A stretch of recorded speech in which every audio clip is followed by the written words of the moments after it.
my experience with deliverance actually started when I was about 12 or 13. I was at a youth camp. All of a sudden, my friend who was standing next to me was on the ground shaking. I remember thinking, what happened to her has happened to me at some point in my life too. And I think I need to be free of things too. But it felt like something I couldn't talk about. And from that point on, it became my best kept secret. What if I turned into her on the floor? What if people knew this happened to me but didn't want to talk about it anymore? And so that's what I knew of deliverance, that it was something to be scared of and that it was something to actually keep to yourself and not talk about. In all of those years throughout that, I had struggled with suicidal thoughts, anger, rage, lust, and never knew what to do about it or how to get rid of any of it. And then in 2021, I had actually started attending Woodland, and one night Daniel and Teresa asked us to go out to dinner with them. And towards the end of the dinner, Teresa asked me, what can we be praying for you for? And I remember I said something very vague. She very pointedly said, no, something real. And I didn't know what to say. And I was afraid still that I would be found out, that something was wrong with me. That is when Daniel actually said to me, hey, Jubilee, you need freedom. I knew I needed freedom.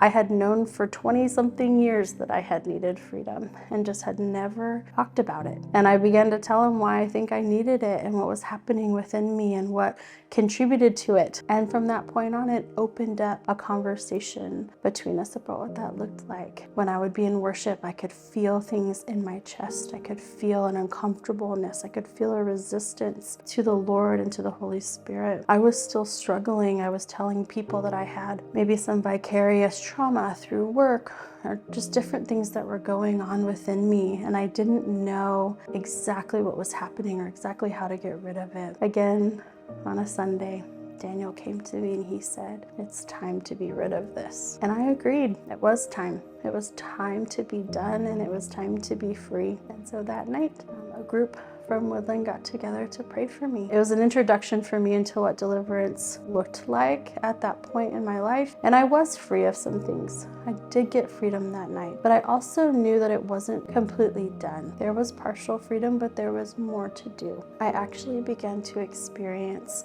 some very physical symptoms. So one morning, I woke up with really intense head pain. And it was head pain so bad that I would just scream. And so we began to try to figure out what was happening to me. We couldn't figure it out. And it began to get so bad that I was having suicidal thoughts, that I couldn't do my work correctly, that I couldn't be a wife, I couldn't be a mom. Some days I couldn't do anything. And then one morning on May 22nd, I woke up in such bad pain that I was barely coherent. I finally was able to reach for my phone and I called my brother. The only word I could form was help. And so I was surrounded by all these people at Woodland that loved me and cared about me, and all these people who had such great words from the Lord for me about what the Lord was doing in this. I saw things leave me and that was encouraging, but I was still having head pain. I was still having suicidal thoughts. So 8 days after that, I called my brother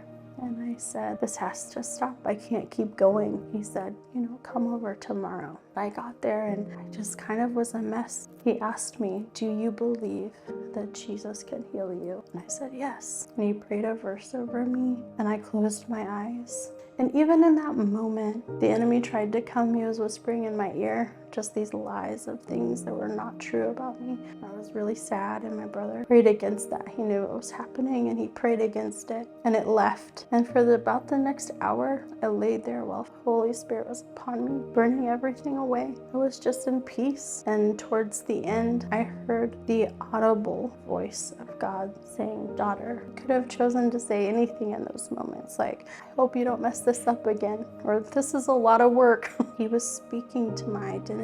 He was speaking to who I had been this whole time. He's speaking to his love that he has for me and how he sees me. And that's when it ended, with knowing that I am his daughter. I remember getting up and just thinking, oh my gosh, my head, it's quiet in my mind. And I'm beginning to think of all these things that used to bother me, and it was dull. They didn't bother me anymore. I had so much peace. And I just said, okay, we're done. that's it. It's done. He literally saved my life with deliverance and freedom. And it was the best gift that he's ever given me. And I get to walk in knowing that I'm his daughter. There is nothing to be ashamed of in deliverance. There's nothing to be fearful of, because on the other side, there's only good things. There's only good fruit, and it's freedom. And you can have that too.